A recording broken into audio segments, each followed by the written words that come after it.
Welcome back to the Savage Nation. It's 34 minutes after the hour. Joining us right now is Donald Trump. Run the country like a business, not an empire. There's only one man I know who can do it, and that is Donald Trump. Donald, welcome to the Savage Nation. Thanks for being with us. How are you, Michael? You're a piece of work, that I can tell you. Well, now we don't know what you really mean when you say that. But look, when you and I spoke yesterday, I asked you straight up. I didn't mince words. I said to you, where do you stand on tariffs with regard to Chinese goods? And you didn't blink. You didn't mince words. Tell the audience what you think should be done.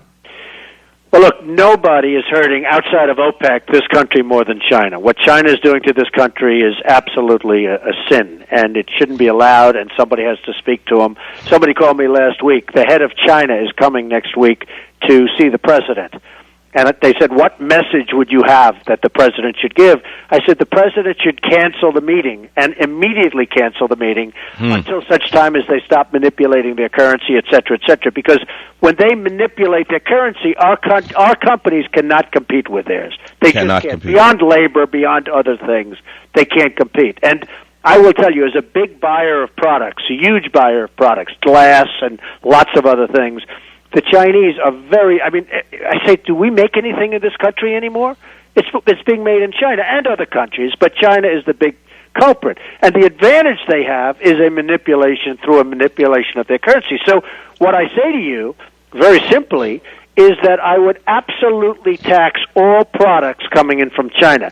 Then you'll say to me, oh, but don't they loan us a lot of money by buying our bonds? And I would respond by saying, if you tax their products, those bonds will be paid off very, very rapidly. What tax? What percent? I would say 25%, and I would say a firm, strong 25%. And then, you know what, when they start behaving properly, we're building cities in China. We're building China. We're rebuilding the whole place because what they're doing is they're taking all of our jobs.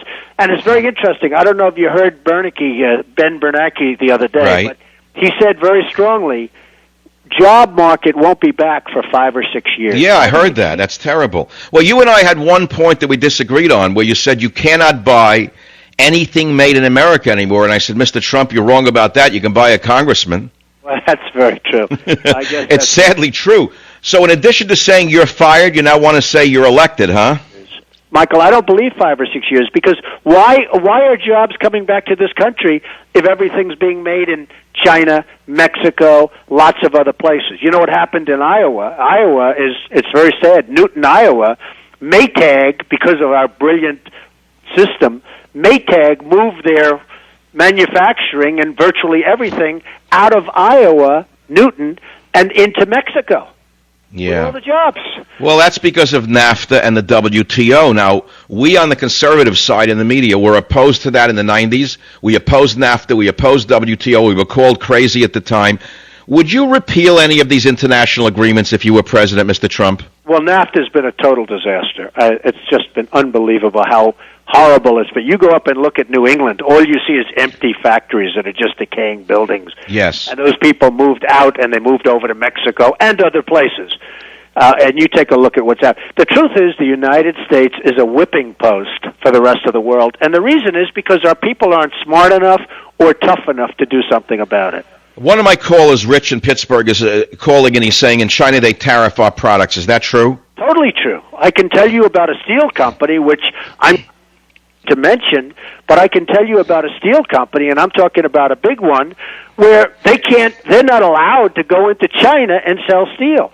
Look at General Electric recently, where General Electric was forced to give up all their technology and all their secrets in order to do business in China.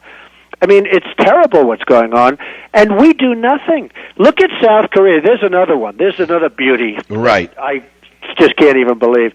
So yes. Look at South Korea. They have a trade agreement that's so bad and so one-sided for them and against us. Then the president goes there recently, and they refuse to sign it because they want more.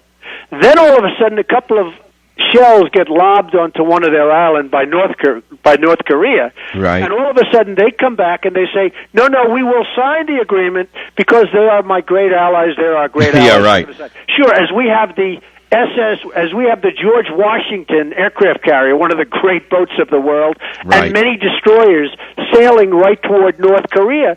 And I said to myself, They make hundreds of billions of dollars. Let's use the word profit because it's easy to understand. Yes. For the United States with their Right. televisions, their cars, everything Right. else. The agreement is horrendous. We're protecting them. Why aren't we being paid for that? This nation is so rich, much richer than us, actually. But why aren't they paying when we sail those incredible ships over to North Right. Korea, which, by the way, cost millions of dollars an hour? Right, you know, what you're saying is why doesn't South Korea pay for the price of sailing the ships and the men going there to protect them? Is that what you're saying? Why doesn't South Korea pay us something? Which means, why don't we ask South Korea for something? I mean, for something. Instead, what do? They go out and they give us a trade agreement that only an idiot from our standpoint would sign. So it's a very, very sad situation. But if you would, Donald, if you were the chief executive of the United States of America, would you do some of the more controversial things that I've called for, such as, let's go to Iraq. Many men lost their lives, lost limbs, lost eyes. We lost our national honor in many ways. For what? They're sitting on a sea of oil. They've never given us a free barrel of oil. George Bush said that they would pay us back through oil. We never got one free barrel. Don't you think, for example, Iraq owes us a few 100 million barrels of oil in exchange for how many billions we spent there? Iraq has $15 trillion of oil sitting under its land. People don't realize after Saudi Arabia, they're the second nation for oil. Right. Now, we've spent $1.5 trillion, okay? Yes. They should pay us back. They should pay us back. Now, I don't know if that's necessarily the greatest example, only because, it's not like Iraq is, I don't know, a lot of people would say, did we really do them a favor? If you go over there, it's a total mess. Which, by the way, Iran will take over as soon as we leave. What we've done in Iraq is unbelievable. Yes. They've been fighting for hundreds of years, back and forth. Absolutely. They were equals. Now we've denuded Iraq, so that as soon as we leave, Iran will go in and take over that oil, which is very interesting. Well, look, when that war broke out, I said that this could be the greatest military blunder in American history. I hope Bush is right and not wrong, because if he's wrong, all that's going to happen is the Shia-dominated Iran is going to dominate Iraq, which was run by the Sunnis under Saddam, who was a balancing power to the Shia power within his own country in Iran. It was a complete mess. But let's look at Afghanistan. If you were president, would you pull the boys out of Afghanistan? I'd get out as soon as I could. Now, you have to understand, Michael, I'm a very, very hawkish person. I believe in really strong military, stronger than what we have right now. Right. I believe in all of that. So do I. What we are over there is policemen. Yes. What we are over there is policemen. We didn't lose a war. If we pulled out, we won the war, but we're policemen over there. We're not meant to be policemen. In my book, Trickle Up Poverty, Mr. Trump, I end it by saying, run America like a business, not an empire. And I went on the air tonight and I said, I finally have found a businessman who I think could run this country not only like a business, but as a business, because it is a business. Every nation fundamentally is a business, but you can't run a business at a loss, let us say, forever, can you? Well, I'd also say a business with compassion, because there are certain times where government really can help people, and that's a great thing. But, when I look at, for instance, you mentioned Afghanistan. Think of this. $52 million was given to somebody in a suitcase to go to Afghanistan, right? Right. It ended up, and we just found this out, it ended up in Dubai. Now, Dubai is not doing well. Right. It ended up in Dubai. Now, you say to yourself, we give $52 million in cash. I mean, who ever heard of $52 million in cash? Numerous cash businesses. But my cash businesses, I watch closely. I have accountants watching the people. Then I have people watching those people. I want to know, who is the colonel or the general or whoever it is that gives $52 million in green to Afghanistan? And then it ends up somewhere in Dubai, which is another part of the world. And I say, who are the people that give this money? Is it a colonel? Is it a corporal that carries it out? Is it a private, like the WikiLeaks private? Yeah. And then I say, of the money that was given, 52 is an odd number, how much was stolen before the 52 got there? And who stole it, including our own couriers? So when I look at that, $52 million in cash, if you think about what that is, right. You say, who authorizes something like that? I don't know. I didn't. No, but can you imagine? No, I know what you're saying. Where'd the money come from? Who'd it go to? Look, you only have a minute left in this segment. There's a lot more we have to cover over the months to come. I don't even know if you're running. Are you really ready to run for the presidency, Mr. Trump? Well, I'm a proud American. I love this country. I've never seen anything like what's happening now. I've never seen OPEC go so crazy as they are right now. Oil is now $90 a barrel. It should be $30. I've always been told by a certain very smart friend of mine who's truly an expert on oil that whenever we have oil above 30 and 40, this country has to lose money. And I believe that it was OPEC, and I believe it was oil prices that really caused the almost demise of our economic nation. It was a horrible thing. We got up to $150 a barrel. And at some Well, it's a commodity that, in essence, is acting as a currency. That's what it comes down to. If we have inflation, the barrel of oil becomes the equivalent of the deflated dollar in reality to the Arab. In other words, he goes to New York and he wants to buy an apartment in Trump Plaza that was $10 million, and suddenly it's $15 million. He wants more money for his oil. Yes or no? It's the problem that we have with the devalued dollar and the devalue it on a daily basis is you're going to be paying $25 for a loaf of bread. You're going to be paying $10 for a Coca-Cola. I mean, the devalued dollar, which is no longer a respected currency, as you know, is just absolutely hurting this country, and it's going to hurt.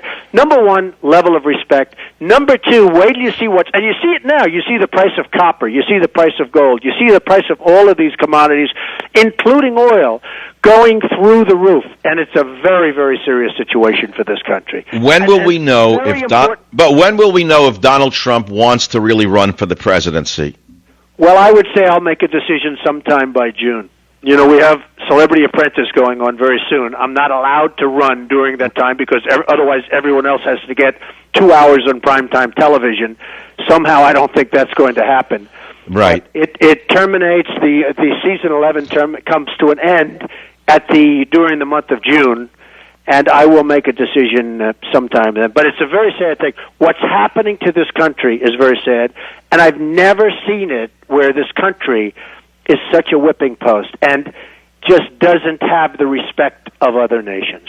Run the country like a business, not an empire. We need a really successful, tough-minded man like Donald Trump, in my opinion. I would definitely back you if you ran, and I haven't backed anyone because I see nobody who can beat Obama out there on the Republican side. That's a terrible, terrible thing to say when you consider Obama is such a terrible president that the Republicans are going to do it all over again, Mr. Trump. And that's what I say. We really need you out there. Michael, healthcare is destroying many, many companies. I know for a fact. I have friends that are literally closing up their companies. They're not going to be able to afford healthcare. And just one other little thing. You know, we signed recently a treaty with Russia. Yep. How would you like Russia dictating when and where we can build missiles? I mean, do you think this is great now that Russia's telling us what we can build, when we can build it? It's sort of an amazing... I covered this with a chapter on what's in the START Treaty. I tried to warn America why the president and those 9 Republican turncoats agreed on the START Treaty without any discussion really concerns me because we have now become an... That's a real beauty, and part of the beauty is they don't want us to have a defense system. So you're not allowed to defend yourself. You can't build missiles. You can't... Russia's telling us what to do, and they rush out to approve it. It's unbelievable. Well, we have a lot more to cover, and I know that this is not the last time Donald Trump will be on the Savage Nation. At least I hope not. And we're giving you an open door to the most important independent nation in the country, which is the Savage Nation. I sincerely mean it. This is not for ratings, Mr. Trump. This is to save the country that I love ever since I've been a Boy Scout in Queens, New York. And I hope you're the guy who's going to do it, and you're the guy who's going to save this country. Well, thank you very much, Michael. You have a great show.